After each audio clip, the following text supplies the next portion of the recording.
सारथी।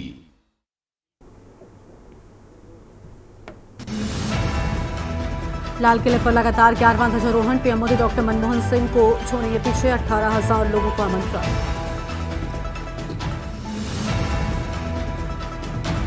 गुजरात के अहमदाबाद में तिरंगा यात्रा का होगा आगाज। गृह मंत्री अमित शाह तिरंगा यात्रा में आज लेंगे हिस्सा। डॉक्टरों की हड़ताल से और बिगड़ेंगे हालात। आज से ओपीडी सेवाओं में भी हड़ताल। ऑल इंडिया मेडिकल एसोसिएशन का ऐलान।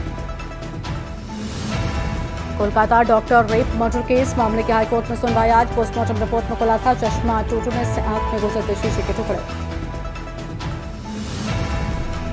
रेसलर विनेश फोगाट की आज स्वदेश वापसी। पेरिस से वापस लौटेंगे विनेश। आज सुबह 10 बजे दिल्ली पहुंचेंगे विनेश फोगाट। एमपी समेत 20 राज्यों में भारी बारिश का अलर्ट। राजस्थान में 8 की मौत। 4 जिलों में स्कूलों में आज छुट्टी। आप देख रहे हैं के न्यूज, खबरों का सारथी। नमस्कार, लाइव न्यूज में आप सभी का स्वागत है। मैं हूं आपके साथ गरिमा वाजपेयी और दिल्ली से अहम खबर आपको हम बताते हैं, जहां पर कोलकाता में महिला डॉक्टर की हत्या का मामला। देश भर में दूसरे दिन भी डॉक्टर्स की हड़ताल जारी है और रिम्स के डॉक्टर्स ने किया कार्य बहिष्कार का ऐलान। बहिष्कार के दौरान ओपीडी सेवाएं बंद रहेंगी। रिम्स में सिर्फ इमरजेंसी सेवाएं चलती रहेंगी। बड़ी खबर आपको हम बता रहे हैं, जहां पर सिर्फ इमरजेंसी सेवाएं चलते रहने की बात। अहम खबर आपको हम बता रहे हैं।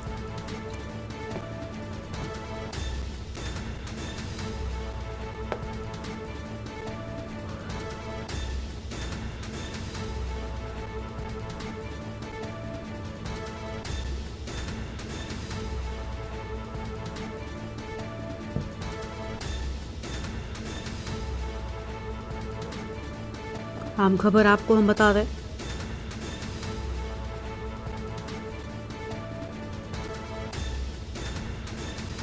रिम्स में सिर्फ इमरजेंसी सेवाएं चलती रहेंगी।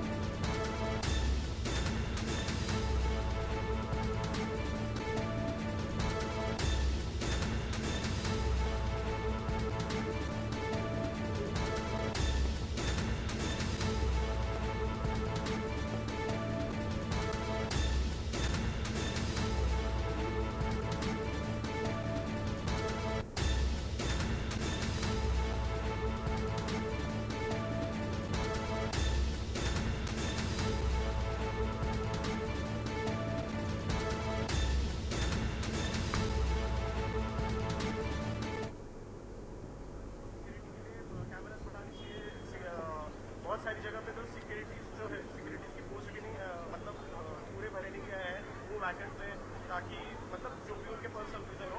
बट ये सारी चीज़ें गवर्नमेंट ने सोचनी चाहिए अभी, क्योंकि ये बहुत ज़्यादा बढ़ गया है अभी। और इस टाइम जैसे मैंने कहा कि ये दो चीज़ें हैं, एक तो रेप हो गया, मर्डर हुआ है, दूसरी चीज़ ये इनकी मेंटेलिटी, ये सारी चीज़ें दबानी। तो ये कहाँ पे ये जो चीज़ है ये गवर्नमेंट को समझनी चाहिए।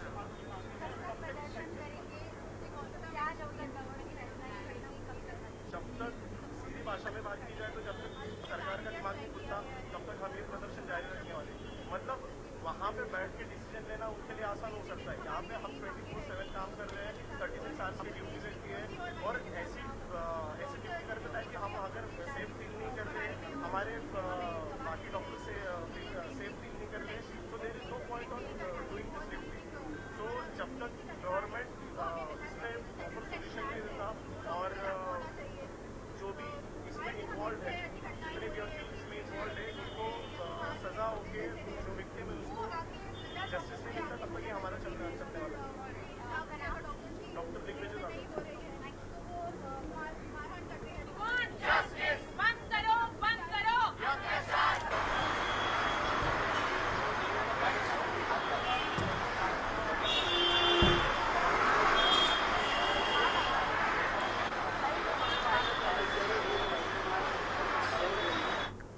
और अगली खबर आपको हम बताते हैं, जहां पर आज विनेश फोगाट के मेडल पर फैसला आएगा। विनेश फोगाट मामले में सीएस आज फैसला सुनाएगा और विनेश फोगाट ने सिल्वर मेडल देने की अपील की थी। ओवरवेट होने की वजह से अयोग्य घोषित कर दी गई थी विनेश फोगाट।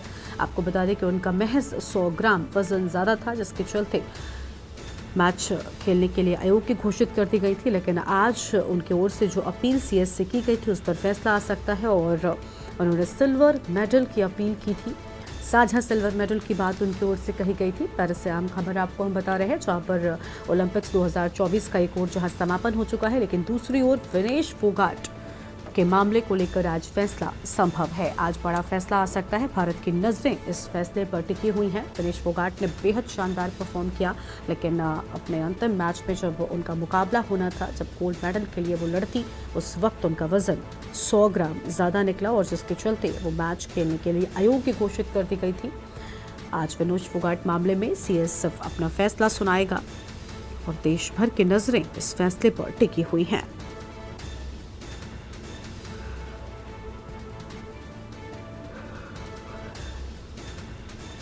बड़ी जानकारी आपको हम बता रहे हैं।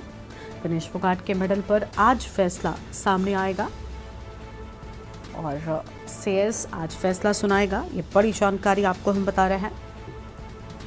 विनेश फोगाट ने सिल्वर मेडल देने की मांग की है।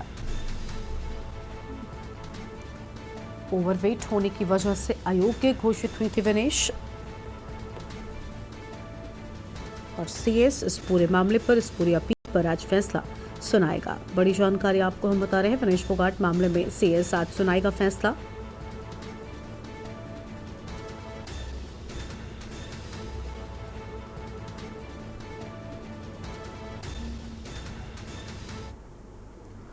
और अब आगे बढ़ते हैं खबरों की ओर। अगली बड़ी जानकारी का रुख कर लेते हैं। अगली बड़ी खबर आपको हम बताते हैं पंचकुला से, जहां पर सीएम नायब सिंह सैनी प्रदेशवासियों को देंगे बड़ी सौगात। करोड़ों की परियोजनाओं का उद्घाटन करेंगे और शिलान्यास होगा। 3400 करोड़ के 600 परियोजनाओं का उद्घाटन व शिलान्यास होगा। नवनियुक्त ग्रुप डी कर्मचारियों का होगा ओरिएंटेशन कार्यक्रम। पंजाबी पीजीटी अध्यापकों को ज्वाइनिंग लेटर भी सौंपेंगे सीएम सैनी। आगे बढ़ते हैं खबरों की ओर। अगली खबर आपको हम रोहतक से बताते हैं, जहां पर सड़क हादसे में 2 लोगों की मौत। मृतकों की पहचान कारूर गांव निवासी के रूप में हुई है। बड़ी जानकारी आपको हम बता रहे हैं। दिल्ली हाईवे नेशनल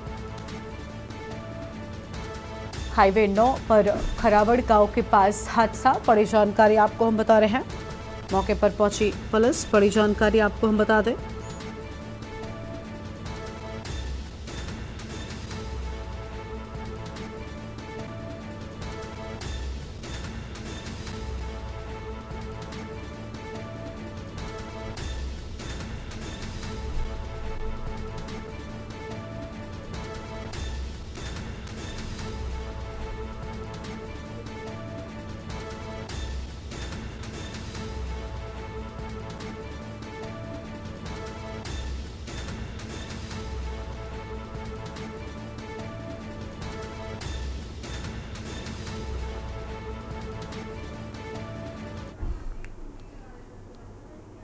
मोगा के गांव खोसा रणधीर में कुछ दिन पहले दिन दहाड़े घर में 65 साल की महिला का कत्ल हुआ था, जिसको लेकर पुलिस ने अज्ञात व्यक्तियों पर मामला दर्ज कर कार्रवाई शुरू कर दी है।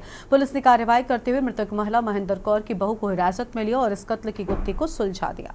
इस कत्ल में शामिल महेंद्र कौर के भतीजे सतनाम सिंह को हथियारों के साथ गिरफ्तार किया गया। तो वहीं एसपी बालकृष्ण ने प्रेस कॉन्फ्रेंस कर जानकारी देते हुए कहा कि खोसा रणधीर की रहने वाली महिला महेंद्र कौर का कत्ल हुआ था, जिस पर कार्रवाई करते हुए कत्ल के आरोपियों को गिरफ्तार कर लिया गया है। महेंद्र कौर का बेटा दुबई में रहता है और उसकी पत्नी मनदीप कौर गांव में ही रहती है।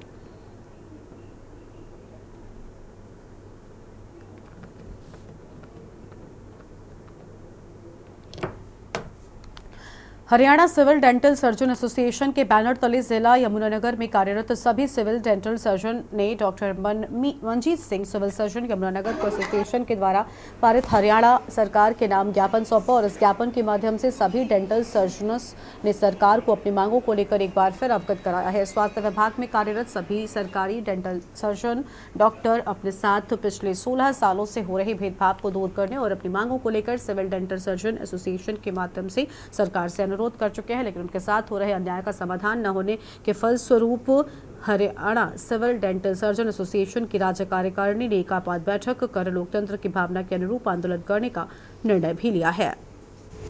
आज हम सभी डेंटल सर्जन यमुनानगर के ज्ञापन सीएम साहब के माध्यम से सरकार के पास भेज रहे हैं, जिसमें हमारी जो 2009 से मांगे हैं अभी तक हमारी पूरी नहीं हुई, उनके बारे में लिखा गया है।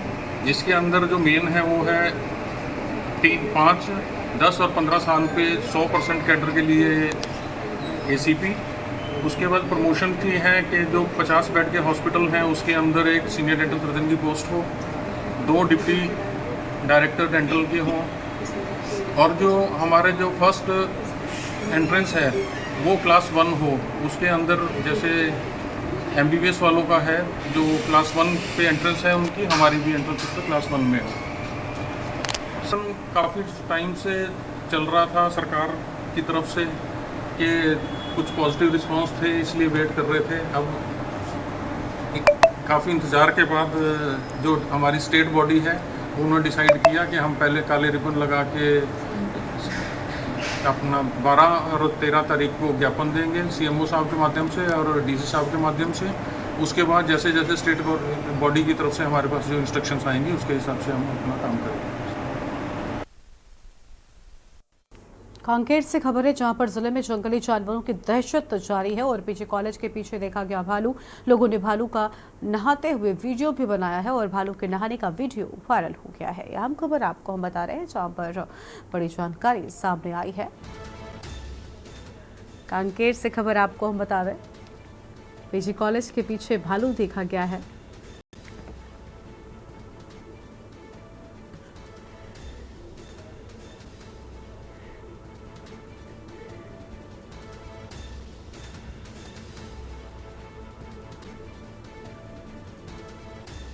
कांकेर से खबर, जिले में जंगली जानवरों की दहशत लगातार जारी है।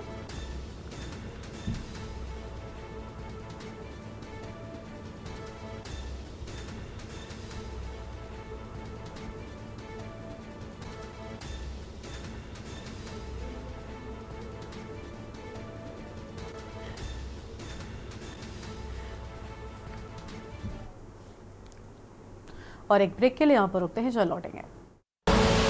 आप देख रहे हैं के न्यूज, खबरों का सारथी।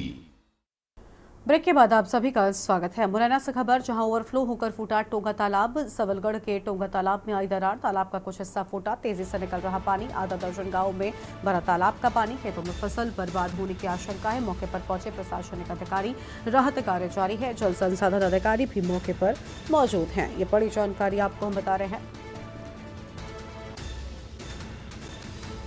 तो ये आम खबर आपको हम बता दें,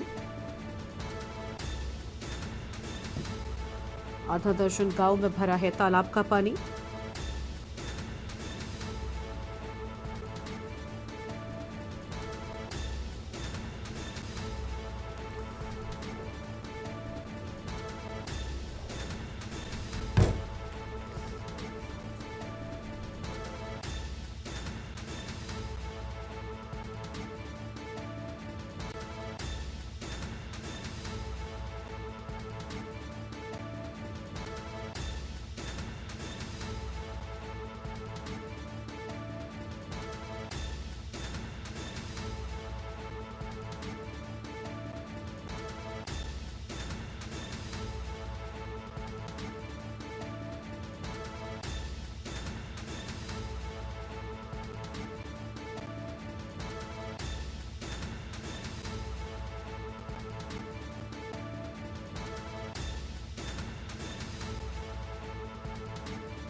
बैन होगा तो खाली बोले आ जाम। अगली खबर आपको हम बताते हैं लखनऊ से, जहां पर मुख्तार अंसारी के गुर के जुगनू को कोर्ट ने सुनाई सजा। रंगदारी न देने पर तोड़फोड़ के आरोपी जुगनू को सजा सुनाई है। जुगनू वालिया को 2 साल कैद, 5,000 जुर्माने की सजा। सबूत न मिलने पर हत्या के प्रयास के आरोप से बरी। 9 मार्च 2021 को आलमबाग थाने में दर्ज हुआ था मुकदमा। बड़ी खबर आपको हम बता रहे हैं। और सबूत न मिलने पर हत्या के प्रयास के आरोप से बरी। बड़ी जानकारी आपको हम बता रहे हैं। रंगदारी न देने पर तोड़फोड़ के आरोप में सजा सुनाए जाने की बात सामने आई है। जुगनू वालिया को 2 साल कैद और 5,000 जुर्माने की सजा। अहम जानकारी आपको हम बता दें, सबूत न मिलने पर हत्या के प्रयास के आरोप से बरी किए जाने की बात भी सामने आई है।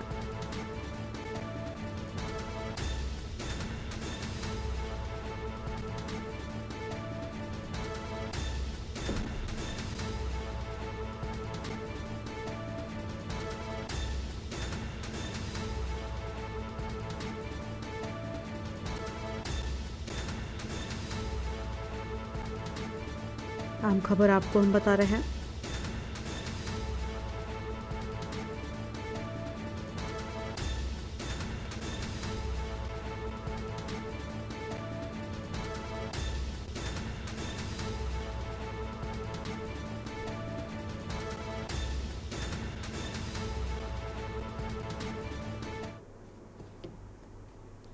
लखनऊ से खबर, लोक सेवा आयोग ने बदली 3 भर्ती परीक्षा की तारीखें। भर्ती परीक्षा के चलते 3 भर्ती परीक्षा की तारीखें बदली गई हैं। 23 से 31 अगस्त के बीच होगी यूपी पुलिस भर्ती परीक्षा। होम्योपैथिक चिकित्सा पदाधिकारी स्क्रीनिंग परीक्षा 15 सितंबर, होम्योपैथिक आवासीय चिकित्सा अधिकारी स्क्रीनिंग परीक्षा 18 सितंबर तक। सहायक नगर नियोजक 2023 मुख्य परीक्षा 25 सितंबर को होगी।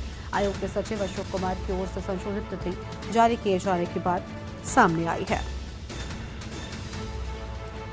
आम खबर आपको हम बता रहे हैं।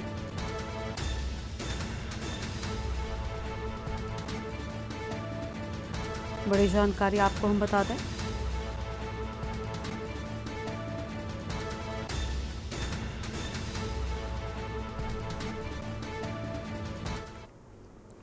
कानपुर में प्रधानाध्यापक की तानाशाही, स्कूल के बाहर खड़े बच्चे और सहायक अध्यापक। स्कूल का समय हो जाने पर भी स्कूल में पड़ा ताला। उच्च प्राथमिक विद्यालय का लटक रहा ताला। प्रधानाचार्य की लापरवाही के चलते स्कूल में अब तक ताला लटक रहा है। समय पर नहीं खुलता उच्च प्राथमिक विद्यालय का ताला। बच्चे व स्टाफ खड़े गेट के बाहर। अब तक प्रधानाचार्य का पता नहीं। बच्चों के भविष्य के साथ में खिलवाड़ किया जा रहा है। बिधुलो विकासखंड के कोरिया गाँव के विद्यालय का ये पूरा मामला बताया जाता है। तो कोरिया गांव के विद्यालय का ये पूरा मामला है। अहम खबर आपको हम बता रहे हैं। और सभी समाजवादी पार्टी के नेता मनीष सिसोदिया क्या कुछ कह रहे सुनते हैं। उसके लिए लड़ते रहेंगे, लेकिन भगवान ये एजुकेशन की जो रेवोल्यूशन शुरू हुई थी, शिक्षा की क्रांति, ये ना रुके। और ये रुकी नहीं। ये यहाँ के भी मैं देख रहा हूँ, मेरे लिए पर्सनली बहुत एनर्जाइजिंग है सारी चीज़ें। लेकिन बीच बीच में मैं अखबारों में देखता रहता था, खबरों में पढ़ता रहता था कि शिक्षा क्रांति रुकी नहीं है, बल्कि बहुत तेजी से आगे बढ़ रही है दिल्ली की। सर, आप रिहाई से ज्यादा भावुक मुझे बच्चों के साथ दिखे अंदर। बिल्कुल, मैंने कहा ना कि बच्चे तो भगवान का रूप होते हैं। और मैं 8-9 साल जब शिक्षा मंत्री के रूप में काम किया, तो मेरा धर्म, मेरा कर्म बच्चों से मिलना, बच्चों को समझना, बच्चों के साथ जीना और इन बच्चों को देश के लिए तैयार करना, यही था। आज वापस मैं उसमें आया तो मुझे लगा 17 महीने से सबसे ज्यादा चीज कोई अगर मैंने मिस की तो वो ये थी। आज वो भी पूरी हो गई। डिप्टी सीएम जब आप थे तो भी कि अभी ये झंडा फहराने को लेकर भी कंट्रोवर्सी विवाद चल रहा है। विवाद इस तरीके का कि आतिशी जीएडी चाहता है आतिशी झंडा फहराए। और सीएम ने जो चिट्ठी लिखी थी, जेल प्रशासन कह रहा है कि चिट्ठी नहीं लिख सकते किसी भी तरीके की आधिकारिक अंदर जेल से। आप इसको किस तरीके से देखिए, ये बहुत ही अनफॉर्चुनेट है कि स्वतंत्रता दिवस जैसे पावन अवसर पर इतनी टुच्ची पॉलिटिक्स हो रही है। और वो भी क्या, मैं अखबारों में पढ़ता रहता हूँ कि कोई जेल में बंद एक बहुत महाठग है, सुकेश नाम है उनका शायद, उनकी चिट्ठी जब लिखी जाती है, वो कोई चिट्ठी लिखते हैं, सुकेश चिट्ठी लिखता है, तो वो तिहाड़ प्रशासन भी बाकायदा एलजी साहब को सबमिट करता है और एलजी साहब भी बाकायदा उस पर एक्शन लेते हुए कार्रवाई करते हैं, जो भी है। और जब दिल्ली के चीफ मिनिस्टर चुने हुए चिट्ठी लिखते हैं, तो तिहाड़ प्रशासन भी और एलजी साहब तिहाड़ प्रशासन को कहते हैं खबरदार जो अगर इनकी चिट्ठी भेजी। और जब सुकेश चिट्ठी लिखते हैं, तो मुझे लगता है पूरा का पूरा एलजी ऑफिस इंतजार करता होगा, अरे भाई 1-1 सेकंड भारी पड़ रहा है, सुकेश जी की चिट्ठी कहाँ है, हमारे सुकेश जी की चिट्ठी कहाँ है। तो सुकेश जी की चिट्ठी पर जिन एलजी साहब को इतना मोहब्बत, इतना प्रेम उबड़ता है और उसकी एक एक शब्द को वो ब्रह्म वाक्य मानते हुए, सत्य मानते हुए, उस पर जिसे कहते हैं ना, सुकेश जी की चिट्ठी को देख के उनकी बाछें खिल जाती हैं, उनका रोम रोम पुलकित हो उठता है एलजी साहब का। केजरीवाल जी की चिट्ठी को भी मंगा लेते भाई, कहाँ है? स्वतंत्रता दिवस तो बहुत महान अवसर है, उसके बारे में अगर दिल्ली के सिटिंग सीएम ने एक चिट्ठी लिखी है तो उनके ऑफिस को, एक डीजी ऑफिस में फ़ोन ही करना था, भाई सुना है केजरीवाल जी ने चिट्ठी लिखी है, कहाँ है, भेज दो। पर नहीं, इनको ना स्वतंत्रता से कोई लेना देना है, ना इनको देश से कोई लेना देना है। इनके तो प्रेमी लोग सुकेश जी जैसे लोग हैं, सुकेश जो भी नाम है उनका पूरा, तो इनके ठीक है, अपने अपने पसंद है लोगों की। सर, संवैधानिक स्थिति क्या है? संवैधानिक स्थिति क्या है? अगर मुख्यमंत्री नहीं है तो चुनी हुई सरकार के मुख्यमंत्री या मंत्री को ही झंडा फहराना चाहिए। मुझे नहीं लगता कि इसमें कहीं कोई दिक्कत है, लेकिन मौजूदा एलजी साहब से और एलजी साहब के जो मुखिया हैं, इन सब से लोकतंत्र की, संविधान की, इस सब की अपेक्षा करना मुझे लगता है बेमानी हो चुका है। और यहाँ पर एक छोटे से ब्रेक के लिए आप देख रहे हैं के न्यूज, खबरों का। ब्रेक के बाद आप सभी का स्वागत है। अब सीधा आपको लखनऊ लेकर चलते हैं, जहां पर नियुक्ति पत्र वितरण कार्यक्रम में पहुंचे मुख्यमंत्री योगी आदित्यनाथ क्या कुछ कह रहे हैं, सुनते हैं। अराजकता का तांडव होता था और यह तो प्रदेश के अंदर था। इसका दुष्परिणाम सर्वाधिक उठाना पड़ता था हमारे युवाओं को, जो नौकरी और रोजगार के लिए उत्तर प्रदेश के बाहर कहीं जाता था तो उसके सामने पहचान का संकट खड़ा होता था। पहचान का यह संकट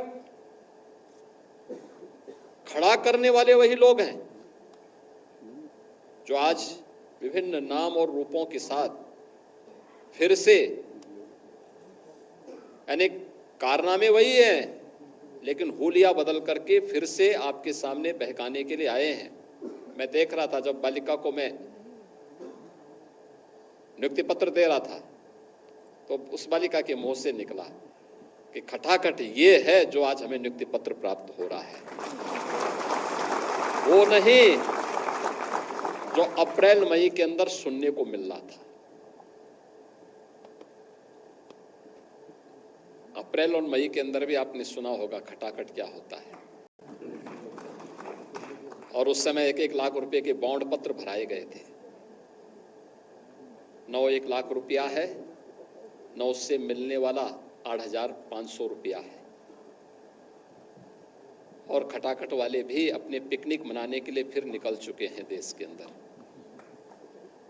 उनका कहीं अता पता नहीं है, होगा भी नहीं।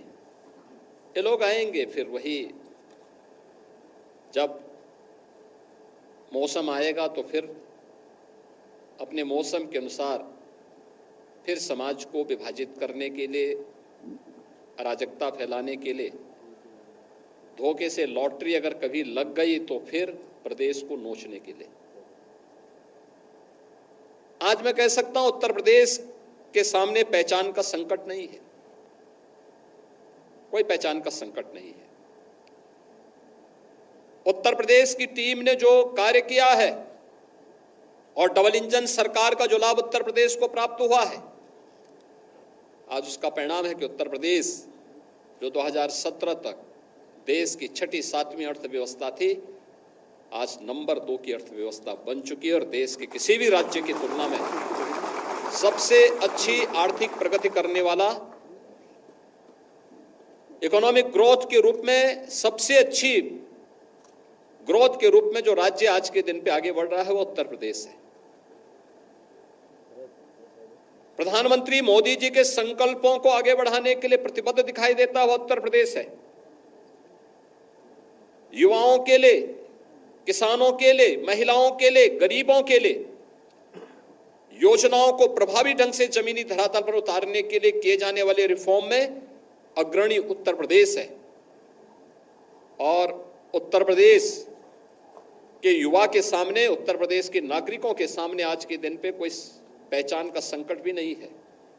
आज तो आप देश के अंदर कहीं जाएंगे तो कहीं भी जाते हैं तो आपके सामने अब पहचान का संकट नहीं होता। लोग आपको शक की निगाहों से नहीं देखते, बल्कि 7 वर्ष में ये तस्वीर बदली जा सकती है। कुछ ही वर्षों में हम लोगों ने तस्वीर को बदला है। आज आप कहीं जाएंगे, उत्तर प्रदेश का नाम लेंगे तो लोग आज सम्मान की निगाह से देखते हैं, सम्मान देते हैं, और ये सम्मान आसानी से नहीं मिला है। खबरों की ओर अगली खबर आपको हम कानपुर से बताते हैं। इस बीच कानपुर से एक बड़ी जानकारी आपको हम बता दें, जहां पर लावारिस अवस्था में खड़ी है ट्रेन और परेशान यात्रियों का कानपुर सेंट्रल पर हंगामा भी देखने को मिला। 3 घंटे से लगातार खड़ी है अहमदाबाद लखनऊ एक्सप्रेस। अब कानपुर सेंट्रल पर 1 घंटे से खड़ी है VIP train. Prayagraj DOM Kanpur DCTM की जवाबदेही, परेशान यात्रियों का कानपुर सेंट्रल पर हंगामा। अहम जानकारी आपको हम बता रहे हैं। और अब कानपुर सेंट्रल पर 1 घंटे से खड़ी है वीआईपी ट्रेन और जमकर यात्री कानपुर सेंट्रल पर हंगामा कर रहे हैं। बड़ी जानकारी आपको हम बता रहे हैं। प्रयागराज डीओएम कानपुर डीसीटीएम की जवाबदेही को लेकर अहम खबर सामने आई है।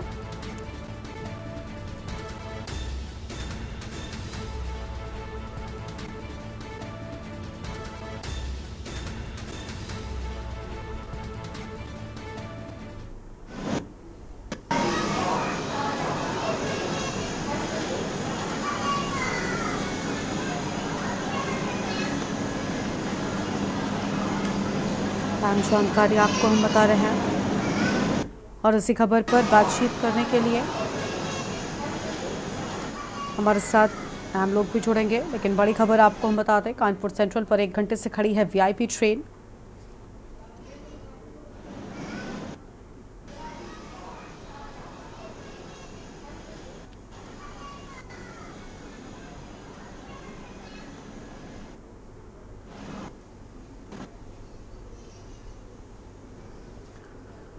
ये बड़ी जानकारी आपको हम बता रहे हैं। और इसी खबर पर वरिष्ठ पत्रकार राघवेंद्र राजू हमारे साथ में जुड़ चुके हैं। राघवेंद्र जी, 3 घंटे से लगातार ये ट्रेन खड़ी हुई है और यात्रियों को इस विषय में कोई भी जानकारी नहीं है। लगातार यात्री हंगामा कर रहे हैं। क्या अपडेट है अब तक पूरे मामले में फिलहाल? नहीं, अभी तक ट्रेन जो है सेंट्रल स्टेशन कानपुर पे ही खड़ी हुई है और ये 7:53 पर रावतपुर रेलवे स्टेशन पर पहुंची थी। इनके जो सीनियर डीओएम हैं, जो प्रयागराज से कंट्रोल करते हैं, एसयू शुक्ला साहब, उनका ये कहना था कि डिप्टी सीटीएम साहब कानपुर जानते हैं इस चीज को। वो सारे आपने फोनो देखे भी होंगे। कुल मिलाकर के कोई जवाबदेही तय करना नहीं चाहता। मोदी जी के यहाँ से चलने वाली अहमदाबाद से ये ट्रेन और लखनऊ तक जाती है योगी जी के गढ़ तक। तो मोदी योगी का ही नारा भाजपा साकार जो कर रही है, वो साकार तो सामने दिख रहा है। कानपुर सेंट्रल स्टेशन पर तस्वीर, सारे यात्री हंगामा कर रहे हैं, तमाम लोग परेशान हैं। इसमें जो टीटी मौजूद है, कोई कुछ बताने की स्थिति में नहीं है, अधिकारी कोई जवाब देने की स्थिति में नहीं है। ट्रेन खड़ी करने का कारण क्या है? तो ये रेल मंत्री अश्विनी वैष्णव जी को मैं आपके माध्यम से, चैनल के माध्यम से ये कहना चाहता हूँ, मैं भी रेलवे उपभोक्ता सलाहकार समिति का, इसी एनसीआर का, ZRUCC का कभी सदस्य रहा हूँ, तो मैंने इतनी लापरवाही कभी नहीं देखी। इतनी लापरवाही की कोई भी जवाब देने को तैयार नहीं। भाई ट्रेन का कारण क्या है? क्या कोई खराबी है, इंजन में खराबी है या पटरी में खराबी? लेकिन ट्रेनें तो आवाज आ रही है। अभी शताब्दी अभी गुजर गई, तमाम ट्रेनें मैंने देखा। रावतपुर में जब खड़े थे तो तमाम सारी ट्रेनें गुजर रही थी। तो ये एक तरीके से 19/401, जिसमें मैं भी यात्रा कर रहा था, मुझे एक बहुत अर्जेंट काम से प्रेस के उसमें जाना था, ब्रीफिंग में लखनऊ में, तो मैं इसमें निकला सुबह नहा करके, तैयार होकर के। तो मुझे क्या मालूम कि कोई, अभी लोग बता रहे थे अभी चल रही है, अभी चल रही है, लेकिन ये होते होते आप देख लीजिएगा कि 7:53 से, और मैं समझ रहा हूँ 11:15 बजे होने जा रहा है। ना तो डीओएम प्रयागराज कोई उत्तर देने की स्थिति में है और ना ही माननीय हमारे जो है डिप्टी सीटीएम आशुतोष सिंह कोई उत्तर देने की स्थिति में। मैंने दोनों ही अधिकारियों को फोन लगा करके पूछा था कि आखिरकार सही जानकारी यात्रियों को अनाउंस करा दें, भाई क्या परेशानी है। तो दूर दराज से जो लोग आए हैं, अहमदाबाद गुजरात से जो लोग उत्तर प्रदेश में आ रहे हैं, राजधानी लखनऊ में, उनको इस ट्रेन में कितना अनुभव महसूस हुआ? आपने तमाम यात्रियों का भी फोनो देखा होगा। तमाम लोग परेशान हैं, बच्चे परेशान हैं, किसी को किसी उसमें जाना है कि कार्यक्रमों में। तो ये तमाम दिक्कतें हैं। कुल मिलाकर के मोदी जी की जो रेल है वो कानपुर सेंट्रल पे एकदम फेल दिख रही है। 19/401 तो मोदी योगी का नारा साकार करने वाला तंत्र है, तो वो तंत्र निश्चित तौर पर यहाँ पर कोई जवाबदेह नहीं है। इन लापरवाह अधिकारियों के खिलाफ कड़ी से कड़ी कार्रवाई होनी चाहिए। बिल्कुल, लेकिन जैसा कि जानकारी है कि आप खुद भी यहीं पर मौजूद हैं, तो ऐसे में यात्रियों की ओर से क्या कुछ मैं मौजूद हूँ, मेरा रिजर्वेशन इसमें है और मैं सुबह इसमें बैठा और राइट टाइम ट्रेन पहुंची थी रावतपुर में आउटर पे खड़ी कर दी। 2 घंटे तक जब खड़ी रही तो मैंने सीनियर डीओएम साहब को फोन मिलाया कि भाई शुक्ला जी ये बताइए ये ट्रेन क्यों खड़ी है। बोले मैं पता लगा के बताता हूँ। फिर उन्होंने बताया नहीं, मैंने फिर फोन मिलाया। अभी उन्होंने लिख दिया आई एम नॉट सॉरी, यानी क्या मैसेज भेज दिया। तो कुल मिलाकर के जवाबदेह कोई नहीं। और उन्होंने फिर कहा कि भाई डिप्टी सीटीएम वहाँ बैठता है कानपुर सेंट्रल में। तो भाई मैंने डिप्टी सीटीएम को खुद फोन मिलाया 3 बार, चौथी बार में उनका फोन नहीं उठा तो आया काल। और काल के बाद जब मैंने उनसे जवाबदेही पूछी तो उन्होंने कहा रावतपुर स्टेशन जो है वो शुक्ला जी बताएंगे क्यों रुकी थी वहाँ पर। यहाँ की कानपुर सेंट्रल की बात है तो मैं देख रहा हूँ। कुल मिलाकर के ट्रेनें आ रही हैं जा रही हैं। ये जो वीआईपी ट्रेन है आखिरकार क्यों रेल तंत्र की नाराजगी है मोदी जी से, क्योंकि ये सबसे वीआईपी ट्रेन मैं मानता हूँ कि जो अहमदाबाद से आ रही हो राजधानी लखनऊ में जा रही हो, तो एक तरफ मोदी और दूसरी तरफ योगी। तो ये बड़ी मैं ट्रेन में हूँ और तमाम यात्री परेशान है। लोगों को कोई भी अनाउंसमेंट नहीं हो रहा, किसी भी तरीके की कोई जानकारी ना तो रावतपुर में स्टेशन मास्टर के द्वारा दी गई, ना कानपुर सेंट्रल में खड़ी हुई ट्रेन की जानकारी किसी को दे दी गई है। ये ट्रेन कब चलेगी, कहाँ पहुंचेगी, एक तरीके से लावारिस इसको बना दिया गया है कि ये लावारिस से कब पहुंचेगी लखनऊ, किसी को कुछ पता नहीं है। ठीक है, बहुत शुक्रिया राघवेंद्र जी आपका हमारे साथ जोड़ने के लिए और अहम जानकारी देने के लिए। तो देखिए लगातार 3 घंटे से लावारिस हालत में खड़ी है ये ट्रेन और अब तक कोई भी जानकारी यात्रियों को नहीं दी गई है। यात्री लगातार परेशान हो रहे हैं। कानपुर सेंट्रल पर यात्रियों का हंगामा भी जारी है। तो यह अहम खबर आपको हम बता रहे हैं।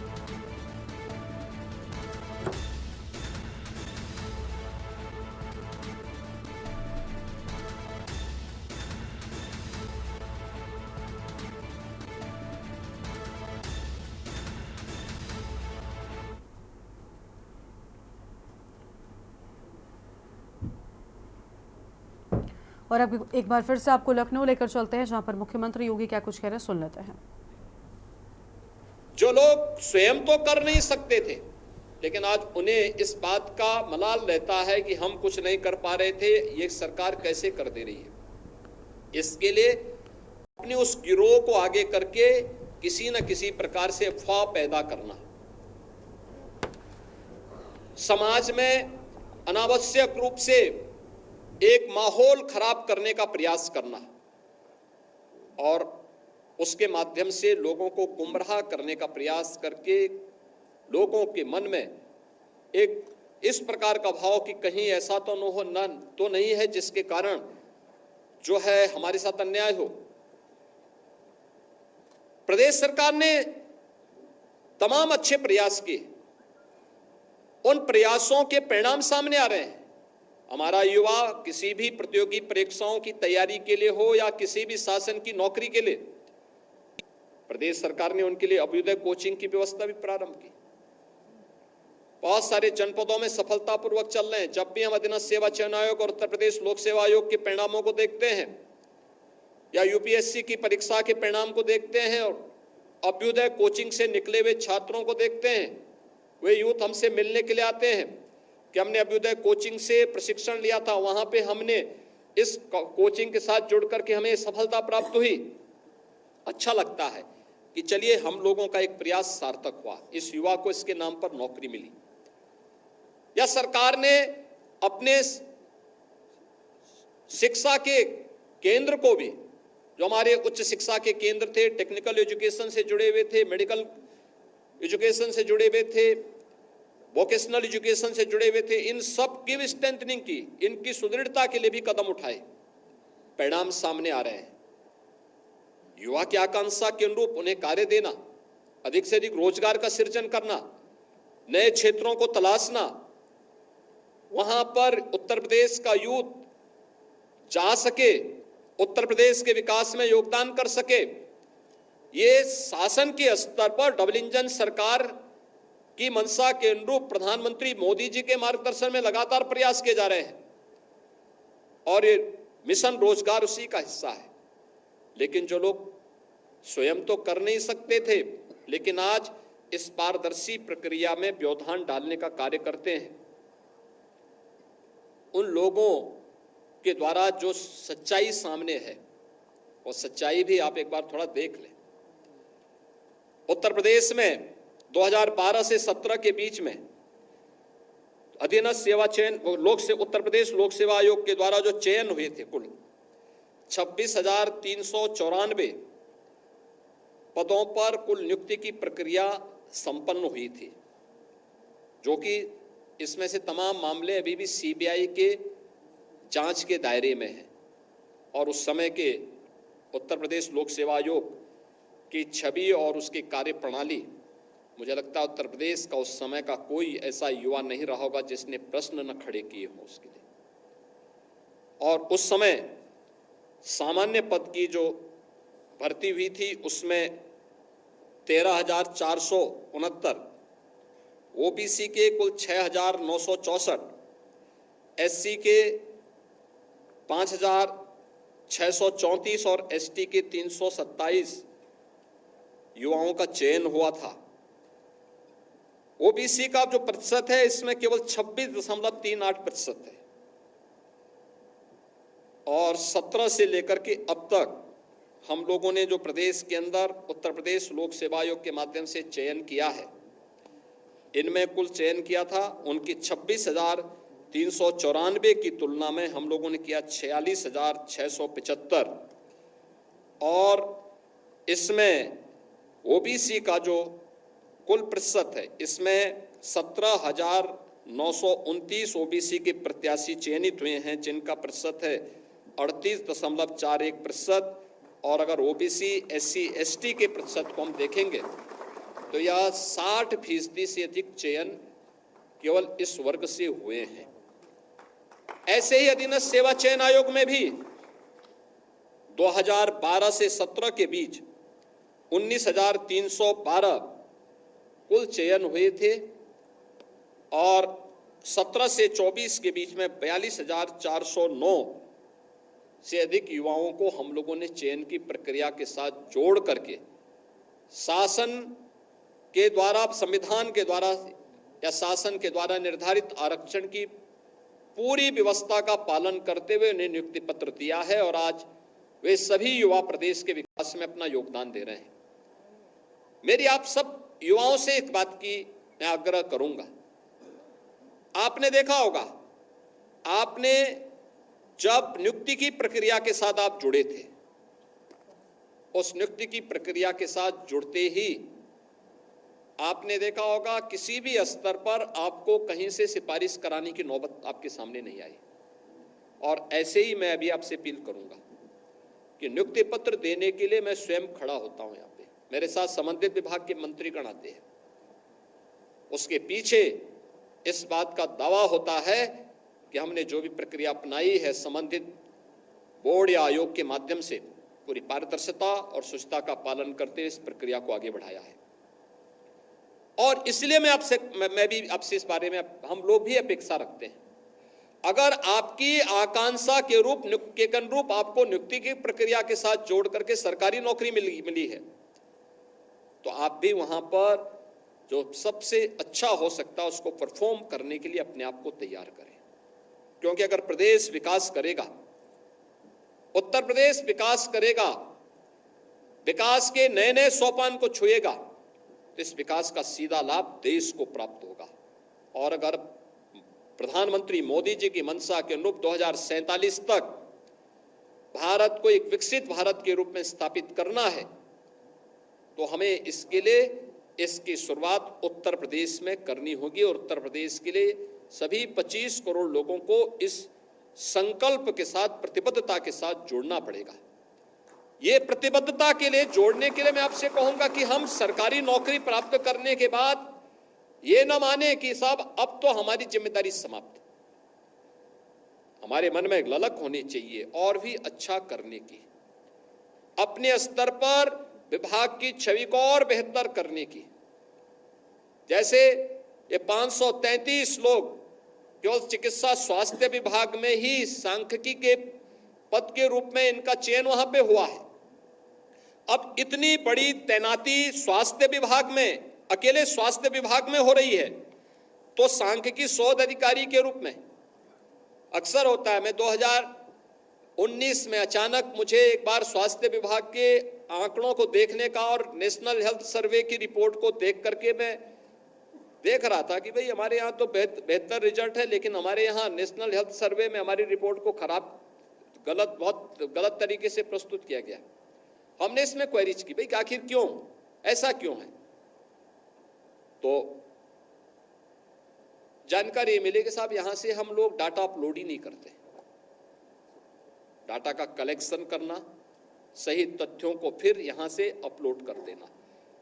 जब हम लोग फील्ड से इन चीजों को करेंगे और हमारा उनके साथ एक संवाद होगा, तो उत्तर प्रदेश ने स्वास्थ्य के क्षेत्र में जो कुछ किया है या किसी भी क्षेत्र में, मैं नियोजन विभाग के साथ ही देखता हूं, मुझे बड़ी माथापच्ची करनी पड़ती है और इस बात को लेकर करनी पड़ती है कि भाई मुझे बताओ कि भाई ये कैसे प्रोग्रेस हमारी क्या है हर एक स्तर पर। और बहुत सारे विभाग ऐसे होते हैं जो आज भी डाटा कैप्चर नहीं कर पाते। डाटा कैप्चर नहीं करेंगे तो स्वाभाविक रूप से नीति आयोग के डाटा आपके डाटा से मेल नहीं करेंगे, मेल नहीं खाएंगे, आपको अपलोड करने की आदत डालनी पड़ेगी इसके साथ में। और इसलिए मैं आपसे कहूंगा कि हम अपने आप को अपडेट रखें। कार्य हुआ है, लगातार कार्य हो रहा है, ये लगातार तेजी के साथ आगे बढ़ रहा है, दुनिया इसको महसूस कर रही है, लेकिन हमें भी अपने आप को इसके लिए तैयार करना होगा और अपनी जिम्मेदारी का हिस्सा मानना पड़ेगा। प्रधानमंत्री मोदी जी ने अमृत काल में पंचप्रण की बात की। पंचप्रण में नागरिक कर्तव्य एक सर्वोपरि। लखनऊ से आप सुन रहे थे मुख्यमंत्री योगी आदित्यनाथ को, जिनकी ओर से आम बातें कही गई। एक छोटे से ब्रेक के लिए आप रुकते हैं, चलो लौटेंगे। आप देख रहे हैं के न्यूज खबरों का। ब्रेक के बाद आप सभी का स्वागत है। आपको सीधा लखनऊ लेकर चलते हैं। मुख्यमंत्री योगी क्या कुछ कह रहे हैं, सुन लेते हैं। अभी बहुत सारे ऐसे नवाचार हैं जिस दिशा में उत्तर प्रदेश ने कदम बढ़ाए। आज देश के अंदर उसकी डिमांड है। 1 डिस्ट्रिक्ट 1 प्रोडक्ट का है, विश्वकर्मा श्रम सम्मान का है, अटल आवासीय विद्यालय का है, पंचायत सचिवालय का है, टेक होम राशन का है, ऐसे तमाम ऐसे बीसी सखी का है। एक मॉडल बने हैं ये नवाचार यूपी से प्रारंभ हुआ, आज देश उसको अंगीकार कर रहा है। विभिन्न राज्य उसको मंगाते हैं, क्या मॉडल है, उनकी टीम यहां आ रही है। मैं कल देख रहा था, कल एक राज्य की टीम आई थी यहां पे, ये देखने के लिए कि यूपी में निवेश कैसे हो रहा है, यूपी में इसके लिए क्या कदम उठाए गए हैं, कैसे कैसे इन्होंने यूपी जैसे राज्य में निवेश एक सपना था, लेकिन आज इसी उत्तर प्रदेश में 40 लाख करोड़ रुपए से अधिक के निवेश के प्रस्ताव प्राप्त होते हैं। फरवरी में प्रधानमंत्री जी ने स्वयं 10 लाख करोड़ रुपए से अधिक के निवेश के प्रस्ताव का एक साथ शिलान्यास किया और इधर चुनाव हो रहे थे, इधर लगभग 1.5 लाख करोड़ रुपए के निवेश के प्रस्ताव प्रोडक्शन के लिए अपने आप को तैयार करिए। मेरे पास इस समय लगभग 8 से 10 ऐसे बड़े बड़े उद्योगों के वो प्रस्ताव आए हैं कि साहब हम चाहते हैं कि आप वर्चुअली सही लेकिन उद्घाटन कर देते, फिजिकली आ जाते तो बहुत अच्छा होता, लेकिन वर्चुअली ही सही आप एक बार उसका उद्घाटन तो कर दीजिए। ये चीजें दिखाती है जब अच्छा किया तो उत्तर प्रदेश को लाभ मिल रहा है, लेकिन दुनिया उसको देखने के लिए आ रही है कि निवेश कैसे होता है, क्या प्रक्रिया अपनाई, क्या कर दिया ऐसी कौन सी जादू की छड़ी थी कि उत्तर प्रदेश में देश का सबसे अच्छा और सबसे ज्यादा निवेश आ रहा है। हम लोगों को भी इनोवेशन की तरफ थोड़ा ध्यान देना होगा, कुछ नयापन। ये नयापन क्या हो सकता है, आप भी कर सकते हैं, आप भी उसका हिस्सा बन सकते हैं, वो आपके नाम पर भी वो व्यवस्था जानी जा सकती है। जैसे बेसिक शिक्षा में ऑपरेशन कायाकल्प किया गया, माध्यमिक शिक्षा ने भी किया कि हम लोग परीक्षा की प्रणाली को इतना लेंथी ना बनाए कि वह चला जाए, 3 महीने परीक्षा हो रही है, अगले 2 महीने में 3 महीने में फिर रिजल्ट आएगा, तो 6 महीने तो यही चला गया, फिर 2 महीने छुट्टी के हो गए तो 8 महीने बीत गए, फिर उसी में बीच में और भी कुछ तमाम, कभी बरसात आ गई, कभी सर्दी आ गई, कभी कुछ और आ गई, तो तब तो हो गए, तब तो आपने सपना साकार कर लिया, समृद्धि के सपनों को साकार तब तो हो गया। उन्होंने कहा नहीं ऐसा नहीं हो सकता। प्रदेश सरकार ने ठाना कि नहीं भाई, हमें 15 दिन के अंदर परीक्षा करानी है, अगले 14 दिन के अंदर परिणाम देने हैं। आज उत्तर प्रदेश माध्यमिक शिक्षा इस कार्य को कर रही। बोर्ड की परीक्षाएं 14 दिन के अंदर पिछले सत्र में संपन्न हुई है और 14 दिन के अंदर परिणाम भी आ गए। ऐसे ही अन्य कार्यों को भी हम कर दे रहे हैं। अलग अलग विभाग के द्वारा अलग अलग कार्य किए जा रहे हैं। क्या हम इसके लिए तैयार हो सकते हैं? हमें भी तो अपने स्तर पर कुछ प्रयास करने चाहिए। आपके अपने आइडिया होंगे, समाज की अपनी आवश्यकता होगी, उसके लिए क्या हम अपने आप को तैयार कर सकते हैं? मुझे लगता है कि वह आज की आवश्यकता, हम उसके अनुरूप अपने आप को डालेंगे। इस विश्वास के साथ मैं एक बार फिर से, आज जब हम यहां पर आजादी के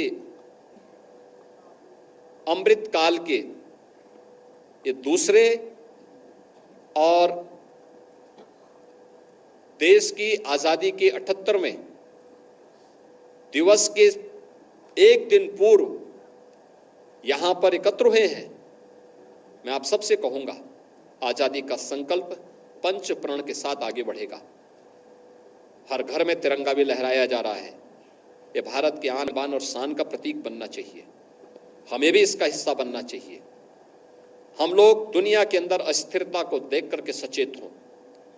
अपने देश की एकता को अपने देश की समृद्धि के साथ जोड़ते हुए हमें कार्य करना होगा और इस बात के संकल्प के साथ जोड़ना पड़ेगा कि देश है तो सब कुछ है। हमारे लिए अपने देश की समृद्धि सब कुछ होनी चाहिए। जाति, मत और मजहब देश से बढ़कर के नहीं हो सकते, कभी नहीं हो सकते। और जिन लोगों ने उसको महत्व दिया है, ज्यादा महत्व दिया है, उनकी दुर्गति देख रहे हैं। उस दुर्गति की दिशा में जो लोग अस्थिरता पैदा करना चाहते हैं, कतई हम उस दुर्गति की दिशा में लोगों की साजिश को सफल न होने दें।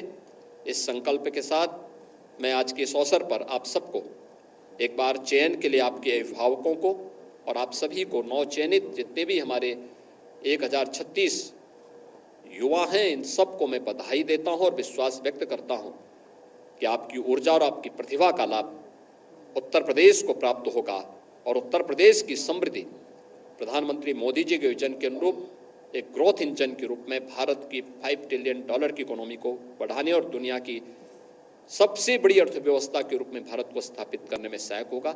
आप सबके प्रति मेरी शुभकामनाएं। धन्यवाद। जय हिंद। और लखनऊ से आपको हम तस्वीरें दिखाए थे जहां पर मुख्यमंत्री की ओर से इस कार्यक्रम में विशेष बातें कही गई हैं। इस कार्यक्रम में इतना ही। आप देखते रहिए न्यूज़ इंडिया। नमस्कार। आप देख रहे हैं के न्यूज़, खबरों का सारथी।